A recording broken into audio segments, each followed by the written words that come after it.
The wolf didn't leave the pack. The pack left the wolf. That changes everything. Once the wolf belonged somewhere, ran with others, hunted with others, shared the warmth of a den and the spoils of a kill. It knew its place in the great moving tapestry of the pack. This wasn't just about survival, it was about identity. To be part of the pack was to know who you were, to feel the rhythm of a collective heartbeat, to understand your role in a world that was vast and often unforgiving.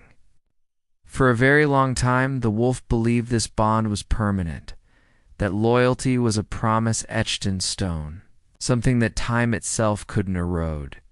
It was a beautiful, powerful belief. And like many beautiful beliefs, it was fragile.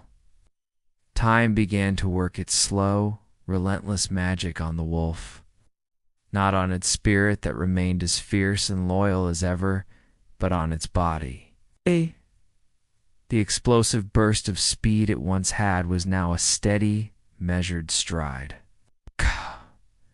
Its teeth, once sharp enough to tear through hide and bone, had grown dull with countless hunts. Its body carried the stories of old wounds, aches that flared up when the air grew cold, reminders of battles fought and won for the pack. The others noticed. It wasn't a sudden judgment, but a slow, creeping awareness that spread through the pack like a chill wind. They saw the slight limp, the hesitation before a leap, and slowly, almost imperceptibly, they stopped waiting. The hunt started a few moments earlier, the pace quickened just enough, the gaps in the running formation widened. The wolf found itself falling behind, not by much at first, but enough to feel the cold space where a warm body used to be. Then came the night it happened. The moon was a sliver in the sky, casting long, eerie shadows through the trees. The pack stirred, ready to move on to new hunting grounds. But this time, there was no nudge, no familiar call to join. There was no warning, no fight, no final, respectful goodbye. Just the quiet rustling of paws on dry leaves, a sound that faded into the vast, indifferent darkness. By morning, the wolf stood alone. The sun rose, painting the forest in hues of gold and amber, but it brought no warmth. The familiar chorus of howls that once greeted the dawn was gone, replaced by an unnerving silence. The forest was quiet. Too quiet.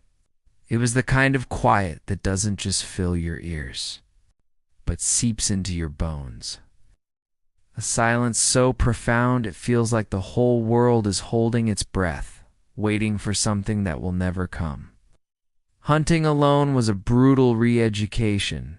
There was no one to drive the prey, no one to watch its back, no shared strategy honed over years of instinctual teamwork. Every rustle of leaves, every snap of a twig felt 100 times louder. Every shadow that danced at the edge of its vision felt 100 times closer, more menacing. Fear, once a fleeting visitor, became a constant companion, a cold not tightening in its belly. But alongside that fear, something else grew, awareness. Without the noise and motion of the pack, the wolf started to notice the subtle things, the direction of the wind, the scent of rain on the air, the faint track of a mouse hidden beneath the snow. Its world, once defined by the group, was now defined by its own sharpened senses. Some people listening to this know this feeling intimately. They've given years, decades even, to a group, a company, a team, a family, a relationship. They poured their loyalty, their energy, their very identity into it. They were the ones who stayed late, who picked up the slack, who believed in the collective good. Then one day they look up and realize the landscape has changed, They are no longer needed. It's not because they failed, not because they betrayed anyone, but simply because they changed.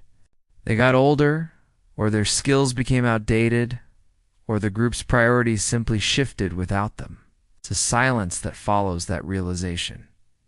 It is heavy. It's a silence filled with unspoken questions and the ghost of a loyalty that was supposed to be a two-way street. But the wolf, in its solitude, learned something profound.